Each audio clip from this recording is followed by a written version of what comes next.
Welcome to Building the Future. I'm your host, Kevin Horick. You can check out the radio version of the show every Tuesdays and Thursdays at 2 p.m. Eastern on WDJY 99.1 in Atlanta. We also air on a podcasting network in Los Angeles called the 405 Media. There's a TV version of the show that airs on KMVT 15 in Silicon Valley at 8 p.m. Pacific on Tuesday nights. Both versions of the show air in other states. For these show times, plus past episodes, please visit the show's website at buildingthefutureshow.com. The music for the show is done by Electric Mantra. You can check him out at electricmantra.com.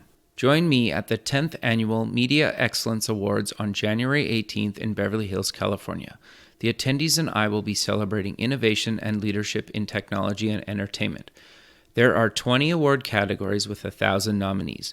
These awards honor those who are creating groundbreaking technology to better our lives and celebrate the hard work, determination, and brilliance in the leadership within the companies which create the new world we live in today. I will be recording nominees and winners at the awards. For tickets and more information, go to MediaXAwards.com. Welcome back to the show. Today we have Brooks Brown. He's the Global Director of VR at Starbreeze Studios. Brooks, welcome to the show. Well, thank you very much for having me.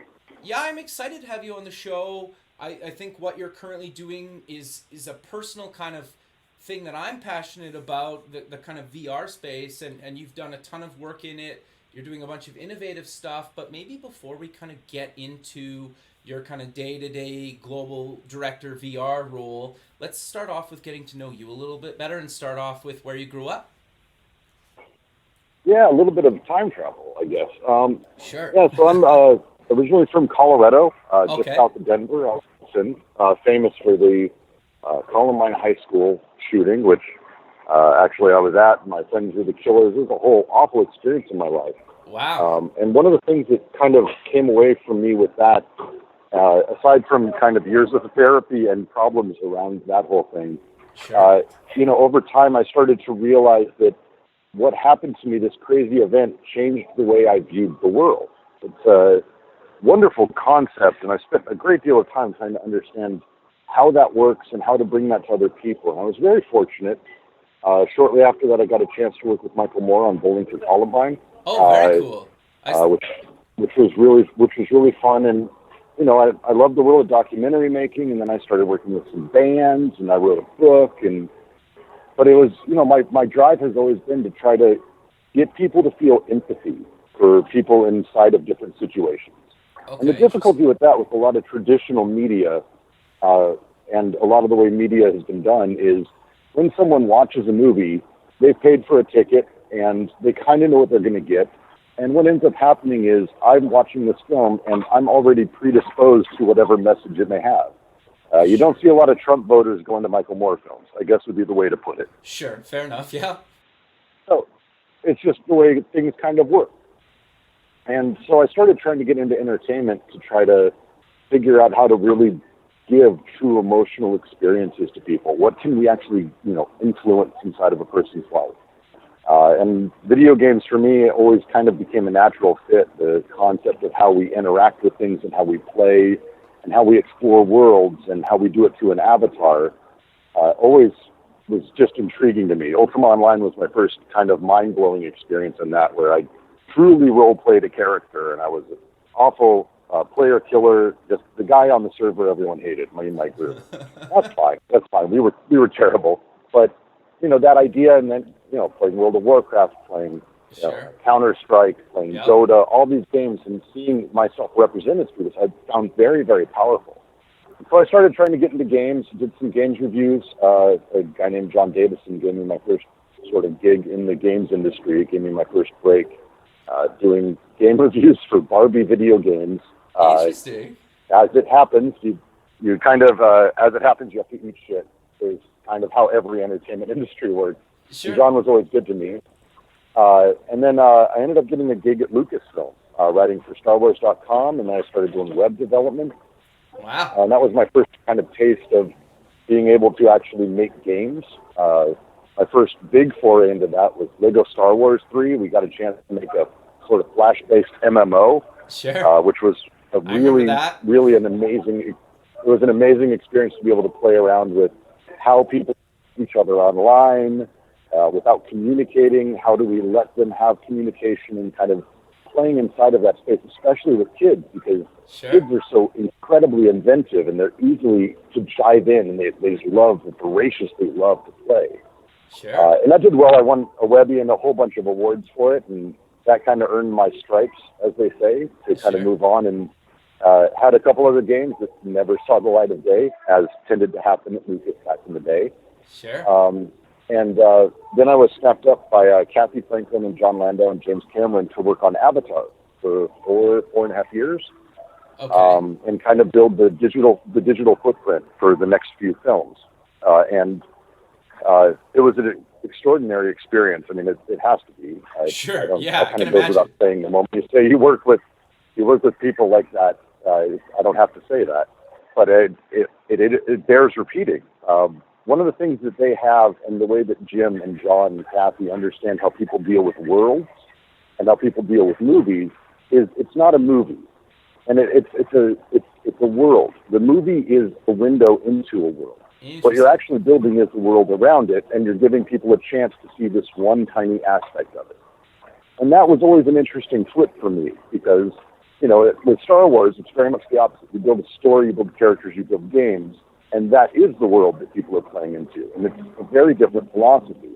And over the course of a few years, seeing how absolutely dedicated Jim and his team were to every little detail, and you can see it when you go to, like, Pandora Land, which I know is not the name of it, but it's the Disney World Animal Kingdom Avatar experience. Right. Just every little thing that they care about, and how much they care about how this thing is interactive. There are interactive plants and things that look like they're alien, and then the way things are built and the angles and stuff.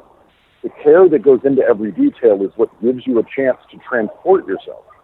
And as I was watching this, it was right around the time that Palmer Luckey was doing the Oculus Kickstarter. And that VR sort of resurgence happened. And so I started, basically trolling and sitting on sites, not commenting, because I'm not smart enough to be an engineer, but sort of watching what these guys were doing and trying to figure out, how a person interacts in VR. And I started to see that same sort of rule, but taken to a much crazier degree, where instead of the idea of, well, this thing's a window, it's like, no, you're putting me, the player, I'm the thing that's going. I'm not playing a character. I'm not playing an avatar. It's Brooks. Brooks is the dude who's walking around this world. And I started to see and put together this idea of, that dream that I had always about how do we give people deeply emotional experiences, how do we connect with them. The problem with film is we have this mediator, the screen, that is always between us. And there's all these language tricks that when you're watching a movie, you know how to feel based on how the angle of the camera is. And you don't really, but, any film crit major will tell you, no, they use Dutch angles for this reason, they use flat angles for this reason, it makes you feel this way. And it's because we've been trained over time. And with video games, it's not far off from that. There's a language to video games. There's a reason, I don't know anyone who actually read the instructions on the new Super Mario, which is a brilliant game, or the new Zelda, which is a brilliant game in a completely different direction, because games have their own language. I'm playing Link, and I'm doing these specific things, and here's how Link's world works, and I'm playing him. I'm not playing Brooks. I'm playing Link. And VR is that next step where we actually get to put ourselves in that position. And so after a few years of working for, the craziest, most amazing job in the world, and everyone's like, why would you leave Avatar? Bo Anderson, the CEO of Starbreeze, approached me and he's like, look, I like what you have to say. I think you kind of know what you're doing. Would you like to head up all of our VR content? And how do I say no to that? So I've been at Starbreeze ever since, and it's been a crazy, psychotic, wonderful, amazing, horrible, wonderful journey, as anyone in VR would attest. Because the fun part about VR is that no one knows what they're doing. If I go out and I make a Xbox One game and I'm making a first-person shooter, I get to stand on the shoulders of giants. I can go, cool, I'm making one like Halo, and Halo is based off this game, and it's off this game, and we're standing on the shoulders of shoulders to shoulders. But if I were to say, cool, I want to make a game where you actually get to experience what it's like to be in a war crime in Syria, as an example. Sure. And you have to save people's lives. There is no rule book. There's nothing that I stand on. It's literally every single step. Every single step, we have to figure out everything we're doing. And it's one of those crazy moments that happens that's the most exciting and terrifying thing that there is. And I guess I enjoy being excited and terrified. No, sure. No, I love that, man. I think that's great. How you get passionate about that. But I want to just, before we dive more into the VR side and kind of your day-to-day kind of role, I want to give a little bit of an overview of kind of the types of games that Starbreeze has put out and is going to put out in kind of the near future, because I think it's worth mentioning, and you guys have put out some really cool games in kind of a bunch of different kind of genres. Yeah, so Starbreeze has a great and very, we'll say, colorful and interesting history. I find it every time I sit and I listen to Mikhail Niermark, who's been around effectively from the beginning, or Bo Anderson, Sure. CEO, the COO, and Manu, our CTO.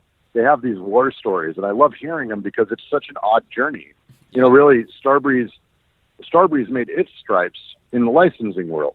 Okay. It's a game I loved, and I think everyone loved, which is the Chronicles of Riddick. That was the first breakout hit that made Starbreeze.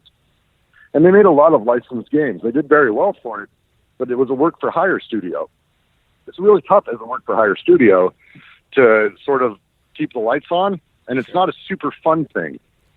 So, the fable goes, and I don't know if I necessarily believe the story, but I like it, so I repeat it, is that they were all sitting around, and one of them said they were sick of it, and they said, why don't we just rob a bank?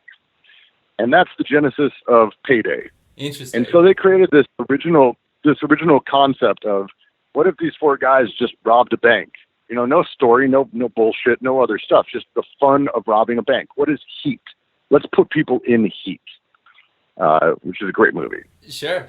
And let's have fun with it. And so they did. They made this game called Payday and took a sort of, wild dive to make it happen. And it did quite well for them. Sure. And then they did Payday 2, and it did extremely well. I think, we're breaking significant numbers of players. We're top 10 concurrent players on Steam. We're doing very well. Wow, congrats. That's awesome, actually. Yeah, so it gave them a chance to start branching out and doing other stuff. That stuff you can't do when you're a work-for-hire studio, like publishing. Yep. Or doing other sort of smaller titles. So they did this, A Brother, A Tale of Two Sons is an example of a published game. Okay. Which, did, financially did fine, but critically was a darling. I loved it. And over time they started to, build more and more relationships and figure out more and more. So like right now, it's grown from, let's just rob a bank and it's like that level all the way to where we're publishing, System Shock 3, Psychonauts 2, we have this entire VR wing, which is, my entire job and nightmare. And we've built our own headset for VR, which is no tiny task at all, and takes crazy smart people. Oh, I can imagine, and I want to cover that in a bit, but keep going. Then they started making. We just showed off the announcement, big trailer recently for The Walking Dead. Yeah, very cool. Which is our big. I don't want to call it our big baby because that makes it sound simple and small, but it is definitely a baby to this company, and everyone really, really cares about really knocking it out of the park because it's, co-op's what we do, and who doesn't love The Walking Dead? So it's kind of like a great. It's super fulfilling to be able to work on and create this crazy game. So it's a really fun history and a really great sort of ride. And I'm sure there's a million more stories they would tell about how hilarious and terrifying and sad and wonderful game development is that I think every developer can pretty much relate to at one point or another. Sure. Yeah, whether you're in games or software, tech or hardware, it's the same kind of pains, just for different types of projects, right? So I totally get that. Yep, exactly. Exactly. So I really want to kind of dive in on kind of your side, the virtual reality space, because I think for me, and I think a lot of people listening, VR's been kind of getting a lot more publicity, lots more studios and people are actually focusing on building VR, and you guys are actually building your own headset. So walk us through kind of all the stuff that you guys are doing in VR, because I think it's completely fascinating to me. Yeah, so, I mean, there's a ton of stuff. I can talk mostly about the projects we've announced. Okay, Some really great things. We have a Hero, which we announced last spring, which is what I talked about, the concept. It's for me, what I consider to be sort of the direction I want VR to go, which is the concept of how we can make people feel emotional moments to sort of give them empathy and sort of change their perspective on the world. So we put you in a market in Syria, and you experience a war crime, and people around you die and are injured, and it's your job to save people's lives or not. Like, you don't have to. And it's a fairly intense experience. We tried to go for realism far over arcadiness, really to help people understand what it's like to be there. And we're working with Ink Stories and Naveed Kansari on that. They're the developers and creative brains behind the whole thing, and they're just killing it, to be perfectly frank. We were very fortunate. Our friends at Sundance asked us to go there this year. So Hero will be at Sundance, which we're very excited about. Congrats, man. That's amazing. Yeah, on the much more fun side, because, Syrian war crimes are not exactly very fun. On the other side of things, we have games like Apex, our friends at Lucky Hammers. We're publishing that, and you're a giant cybernetic monkey on top of a giant tower, and you're punching at drones and shooting drones. More of a classic arcadey, but still a storytelling piece. And it really takes advantage of our headset because we have that giant field of view, and we've had people in it over the last 2 months. We've had a number of people who are significantly fearful of heights, and they simply can't do the game. Really? Because unlike the Vive is very much that sort of binocular vision. You're looking straight forward. The moment you introduce full field of view, you can look straight forward. You can still see the edge of the damn building. So it's pretty intense and really fun to sort of watch people play. We have another game called The Raft, done by Red Games, out of Red Interactive, an agency here in LA.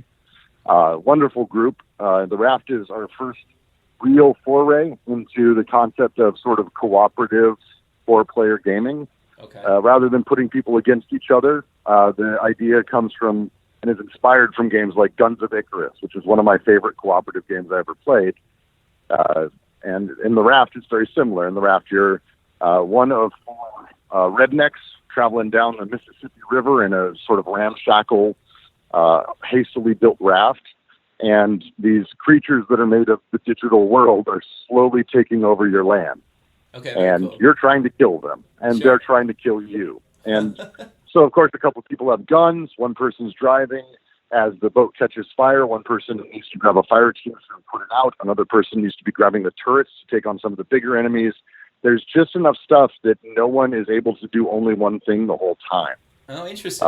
So it's kind of designed, and it's really fun, and it's very much designed in that direction of we're trying to find that balance, because everything we do is very location-based. We don't build for the home audience at all. So what we've seen is the people who go out are oddly diverse. There's groups of guys like me who are hardcore VR enthusiasts. Others are like date night. The guy and his girlfriend, and the guy may have played games, the girl may have not, or vice versa. Or families where it's a mom and dad and their kids who are 10, and they all want to play together. So how do you build something for all of these people? And The Raft is the first attempt to solve that, and it's so far in our playtesting, it's been pretty successful, and we're really excited to launch it next month. That's great. So that'll be great. That's awesome. So, no, keep going. Sorry.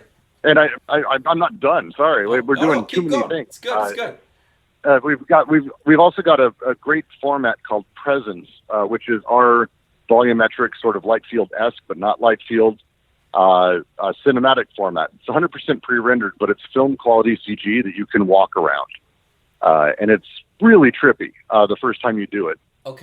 And so we're working with different film studios on trying to bring content to that. We have a piece we did with Blur out of Los Angeles, and Kevin Margot, who directed it, called Construct. You're welcome to come out and check it out anytime in LA. I'm actually going to be at the Media Awards, but that would be amazing. We will definitely have to do that for sure. And we have a bunch of other stuff that we haven't quite announced yet. Okay, no, that's that we're really excited about. Yeah, so I'll hold myself there before my PR person sort of screams at me. No, fair enough. You covered a lot of stuff, and I think it gives a good kind of overview of kind of what you guys are doing, and then we can just leave it at more stuff coming in the near future. Sounds good. So you mentioned kind of a little bit before that you guys are building your own headset.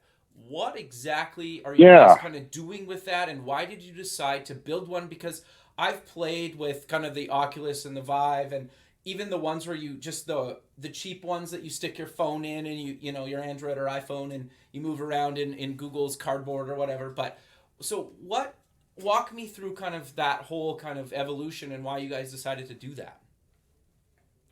Well, it's one of those things that it's one of the reasons I really was happy to join Starbreeze. It's a weird mix of business and gamer mentality. Sure. Because we're all fairly hardcore gamers. I'm the kind of person who's like got 900 hours in Rust and 30,000 hours in Dota 2. Sure. But at the same time, like I've done way too many contracts and licensing deals and all these things. So there's a weird balance that gets struck at Starbreeze. And so what happened is they had a chance they looked at the home market, and they had the same thought I did. I didn't know them at the time, but I saw the Oculus and the Vive coming, and I was excited for them as a gamer.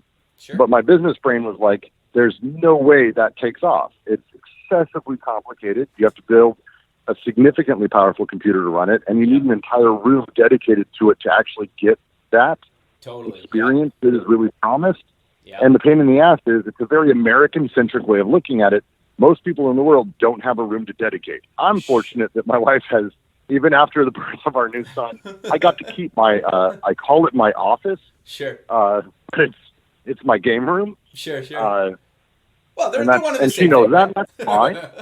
I'm lucky, but I'm lucky that I have one of those. Most people in the world will never have that. Sure. And on top of that, if you do have furniture, if you have other things, the reality is, headsets are 5 years away from being able to do crazy stuff with understanding what furniture is where or how objects interact and all these things. There's a lot of stuff that needs to be conquered. So it's really cool from a gamer perspective, not so much for us from like, this is not really going to be as big. And then conversely, you have the opposite. You have the mobile market, which is going to be everywhere, but it's going to deliver experiences that are significantly downgraded from the home version. Sure. And so we saw this middle road that no one was taking, which is, what if we don't care about, you can have the most powerful damn PC in the world, and we can have the most expensive headset in the world, and we do it because we only go for location-based. It's 100% about arcades, theme parks, straight down the road.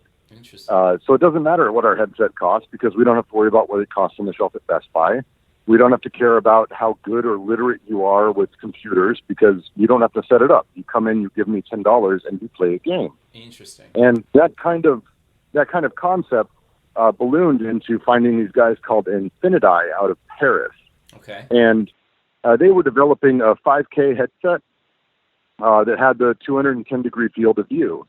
And, our North Star from the beginning of VR, I think, if I had to guess the mindset of our dear leaders, is we want to make payday in real life. Like, we want four dudes to be able to go into a bank and rob it and shoot a bunch of cops and not have to be teleporting around, which works now. It works great. We did that in Payday 2, so a bunch of VR people can play it. But it's not the same as a full bank. So how do you do that? Well, one of the big problems is without a field of view, you can't really run. You can. You're welcome to try it. But you trip over your feet surprisingly often because you'd be surprised at how much your brain actually processes of the stuff you're not seeing. Yeah, what's right in front of you is what your brain processes that you know about it. But all this information is going in that stops you from being off balance, your feet tripping over each other, seeing the friends, seeing the guy next to you you don't want to run into. And all that stuff's really important for like arena esports or like that future of VR that I think everyone really does have as their North Star. Sure. And so that challenge and figuring that out is kind of the sort of big setup around the whole thing. And so we charged straight down that way. We grabbed IMAX. We said, hey, we want to do some arcades. They said, hey, we do too. So we helped open up the first VR arcade with IMAX in LA. Very cool. And we've been partners with them since. And we've got a whole bunch of stuff coming in a lot of other locations that we're really excited about because we see the chance for people, especially all over the world, from, Dubai to China to Tokyo to, Chicago, it's much easier to spend $20 and go play some amazing VR than it is to spend 3,000. Sure. And hope that you know how to set it up. Yeah. So that's kind of the direction we ended up going. No, that's very cool. So the just so I'm clear, the headset plugs into like a PC gaming computer, like a high-end one. Is that fair to say? Yeah. Okay. So our Acer, StarVR is a partnership between Starbreeze and Acer, the computer and laptop manufacturer. Yeah. And so they supply all of our PCs. So we get, it's one of the nice parts about it is, especially for developers, going to them and saying that, what computer do you need, rather than telling them, okay, you have to make it work on a 980 GTX and only that. It can't work on anything fast.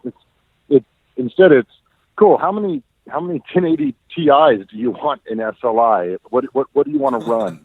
And so you can really push pixels. You can really have fun as an artist. Sure. And it also means that we get to have these crazy computers that you just will never have at home. Yeah. And on top of that, the LBE thing's really fortunate because one of the big challenges that the home VR market really runs into is the same as the home console market. The moment you release the next one, the old one is crap and no one wants it. Yeah. And so suddenly you have this weird division, people who have the first Vive and then the second, and what about this one, and does this stuff work with that, and this controller with that thing. But with our setup, our headset, we're not keeping it at Vive. We have a huge roadmap. We're able to, replace all of them because we don't have to worry about everyone having one in their homes. Right. And just like that, when the next NVIDIA card comes out, the 1190 or 4080 or whatever they end up calling the next thing. Sure. We just swap all the computers, and suddenly we've got whatever's needed to run the damn thing. Interesting. That's a totally new approach. I love it. I think that's really cool, man. So do you know, like, when that's kind of coming, or is it kind of there, or like when can people actually go check some of this stuff out? So you can go check it out generally at any IMAX VR center. Okay. It goes in and out. We have different content popping in and out. VR centers operate very similarly to movie theaters. Sure. So, after something's been out for 6 or 7 months, they want the new hotness in.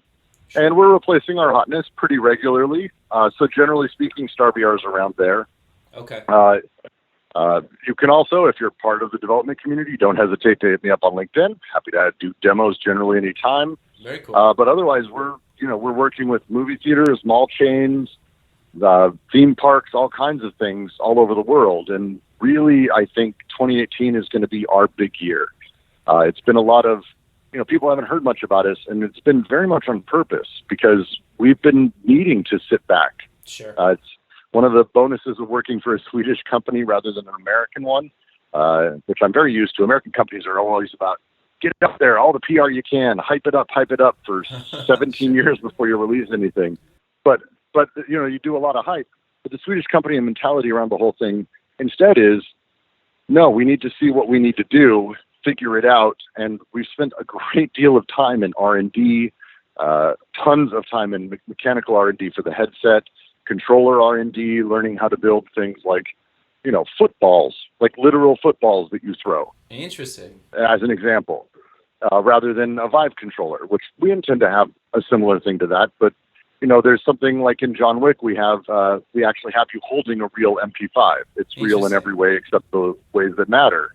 Sure. And that changes how you play a game. In The Mummy, we have a real M4, except it's not really a real M4. It's just the stock and barrel. Right. So it feels like one. Interesting. And then, like I just mentioned, the Raft, how do you do a fire extinguisher? Well, it's easy. You do a fire extinguisher. Sure. So how do you make a fire extinguisher? The track. Or in Hero, how do you make rebar and human skin that feels real? So people, when they reach over, they aren't reaching over with a Vive controller and missing everything. But how do you make sure that they feel and tactily have the sensation that they are in the location they're at? Because the number one thing that is the rule of VR, above all, and it's really the same about any really medium, is the give a mouse a cookie theory. The moment you start giving a person any level of reality, they start pushing that. Sure. And they push it until it breaks. And then the moment they know it breaks, that's where they know the rules end, and they're able to see, okay, the game works from here to here. Here's my boundaries. But that's not how reality works. You can push it. It's what we do when we're babies. We push and push and push, and reality kind of keeps going. Sure. And the more we're able to play in that kind of space where when you reach out and you touch a rock, it feels like a rock, and it's the shape of the rock that you expect, and it's in the location you expect, and you have these tactile moments, that drives you deeper into believing this experience that you're in. Smell is one of those things that I laughed off the first time I heard about in VR. And then after doing it, I felt like I was an idiot because what I learned is in the ugliest Unity demo I've ever seen. Yeah. What you can do is if you smell blades of grass and you look down and they're shitty blades of grass, you don't see shitty blades of grass. You see blades of grass.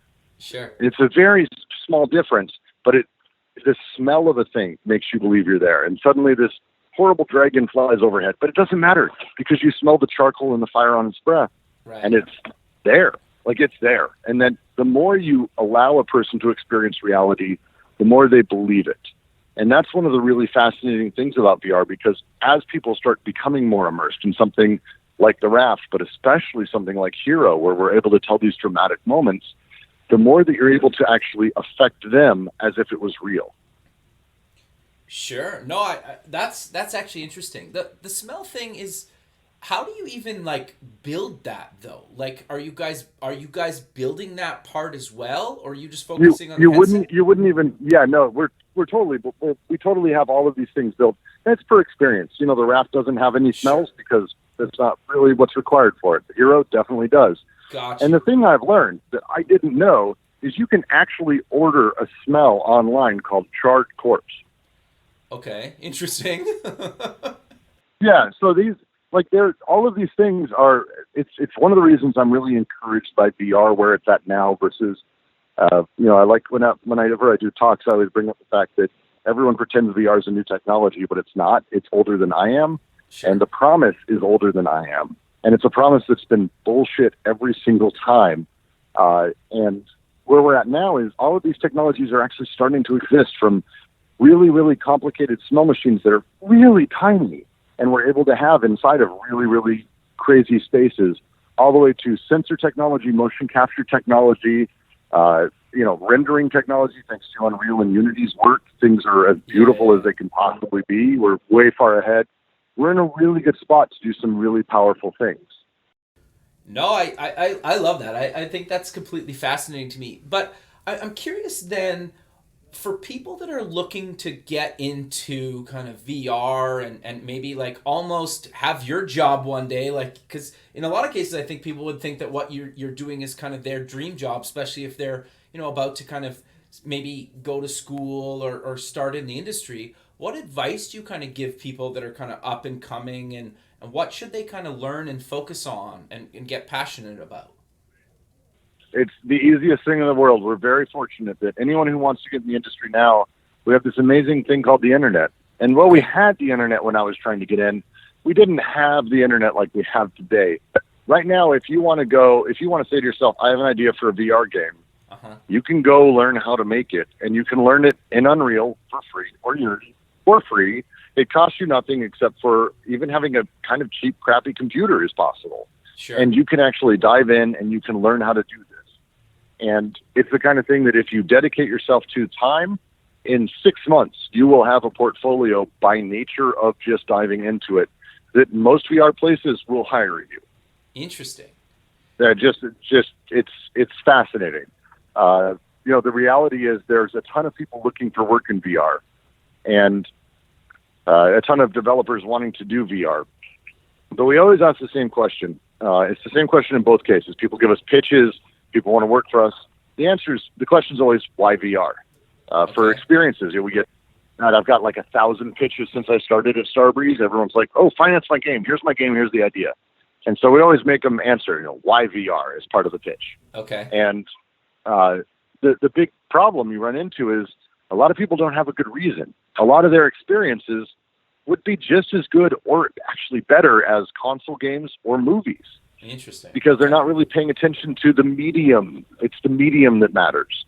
The same way that there are some games that just should be movies, and there are some movies that just should be books. Some things are really designed for a certain medium, and VR is no different. And so when you go in for an interview, having a chance to actually work on VR, having a chance to actually play in it, and really having a passion for it gives you a significant leg up. Because a lot of people just want to get into it because the truth is they see a lot of money in it. And, you know, that's fair. VR is one of those weird explosive things that's happening. I believe there's a crunch coming, but everyone has their own opinions. Sure. But everyone wants to jump in. So if you're actually passionate about VR, you can learn how to do it, and you can probably have a job within 6 to 9 months. Sure. So start making VR is basically, basically just start doing it. Yeah. It's the same thing. It's old, I can't remember who it was, a film studio head when I was younger. Same thing was asked to him. What do you say to people getting into film? And he said, I would say, go buy a camcorder, and I would say, go start making movies. Sure. Because you can now. Yeah. And that was something he didn't have when he was younger. And now you guys have something I didn't have when I was younger. Sure. So it's the same. I guess I'm the old person. Great. That's a realization I had during this. Thank you for that. No, but I think the thing is, just to kind of reiterate your point, it's like there's been entire movies that have made it to Sundance or even in certain theaters that have been shot entirely on an iPhone.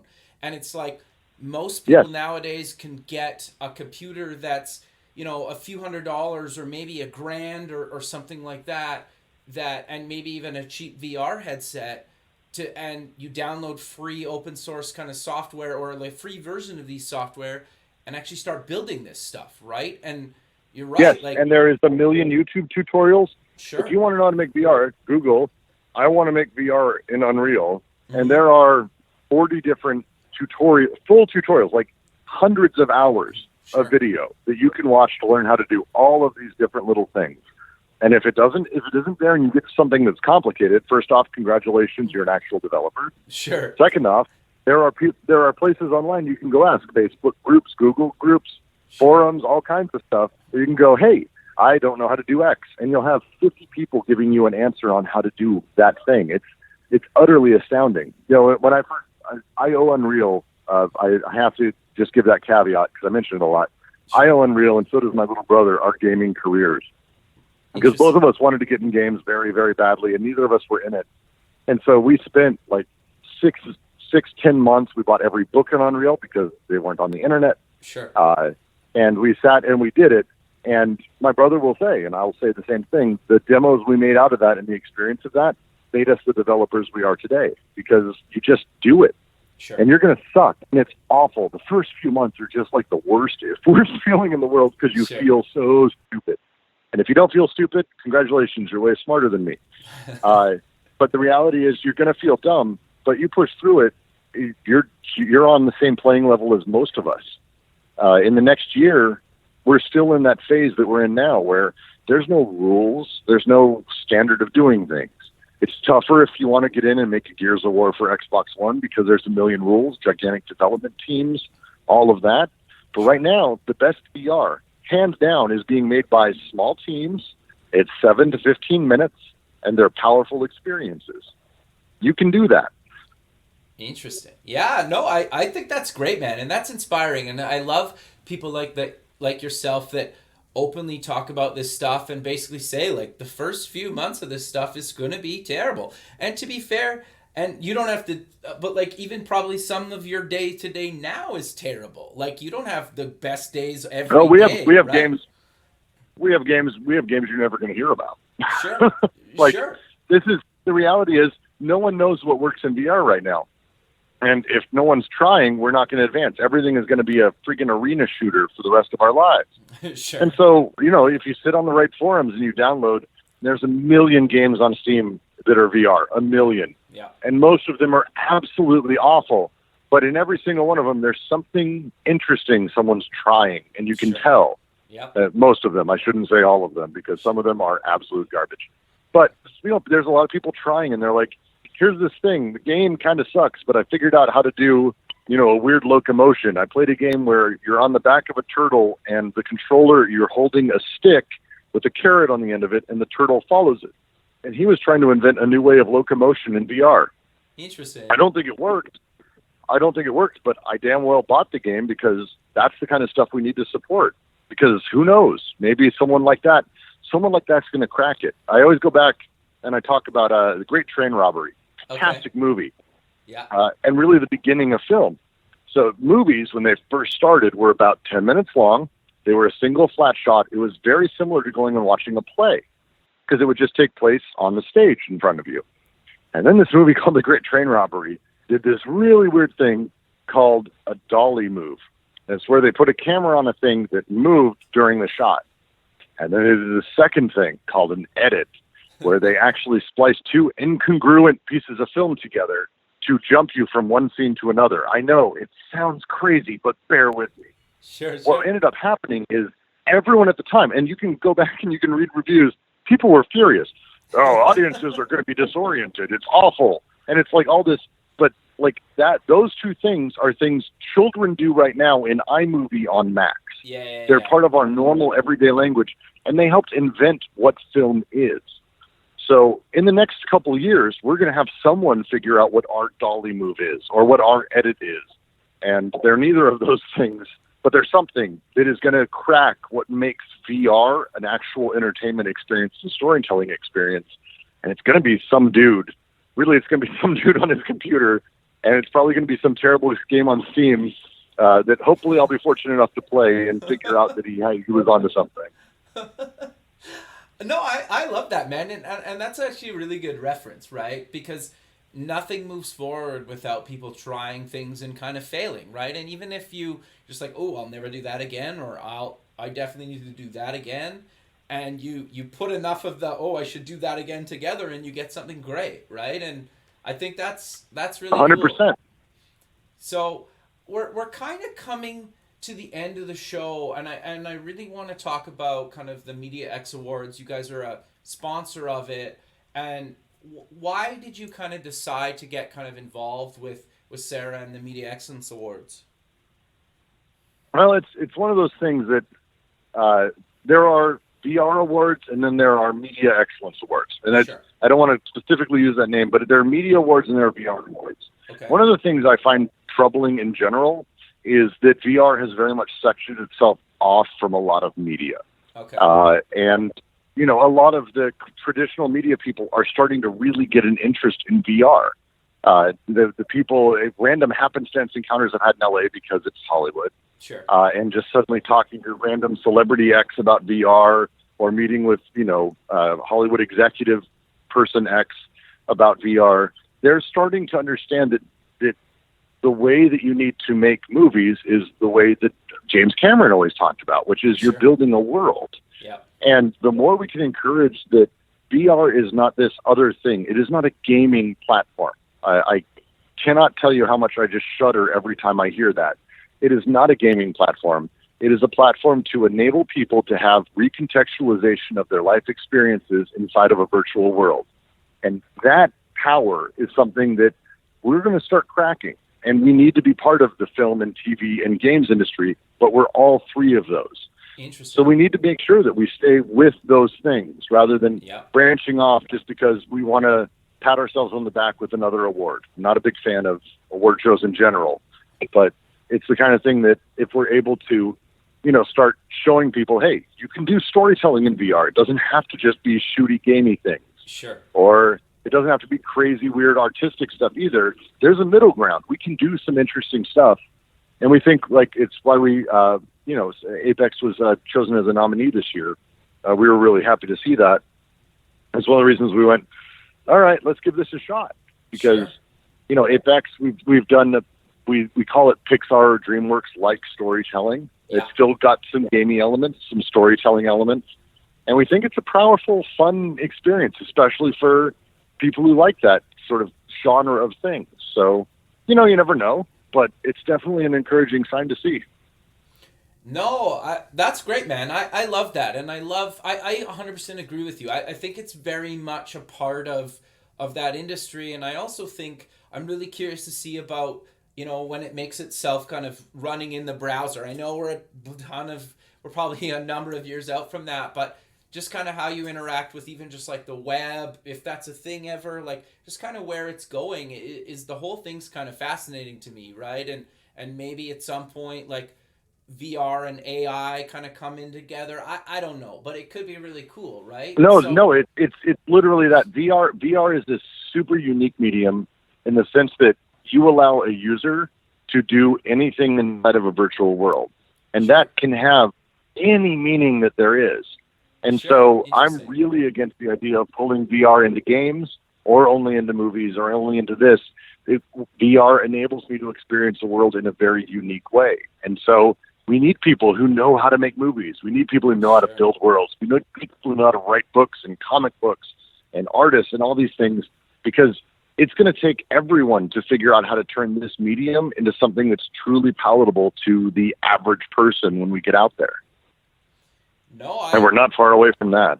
No, I 100% agree with you, man. That's really great. And sadly, we're out of time. And so let's close with mentioning where people can get more information about yourself and Starbreeze Studios. Yeah, of course, just Google Starbreeze anytime, StarVR.com, about our headset. And we have a bunch of announcements coming. We're on Twitter and Instagram and all kinds of stuff. So there's all kinds of things that are happening. Of course, the easiest way to follow anything we do is to join the largest Steam community in the world, which is Payday 2. We kind of announce everything to our Ultra fans and those guys who are with us first. So feel free to join that community or buy the game. Of course, buy Payday 2. Perfect. No, that's have great, to get man. the plug in there. Sure. No, that's great, man. Well, Brooks, I really appreciate you taking the time out of your day to be on the show, and I look forward to seeing you in LA and on January 18th. And thanks again for doing this, and have a good rest of your day. Oh, thanks. It's always fun. And again, like I said, I could talk about this stuff for hours. So it definitely gave me something good to do. It was a great chat. Yeah, that's great, man. All right, we'll talk soon. Thank you. Hey, thanks. Thanks for listening. Please visit the show's website at buildingthefutureshow.com. Also check us out on Facebook at Building the Future Show and follow us on Twitter at Building Show. The music for the show is done by Electric Mantra. You can check him out at electricmantra.com and keep building the future.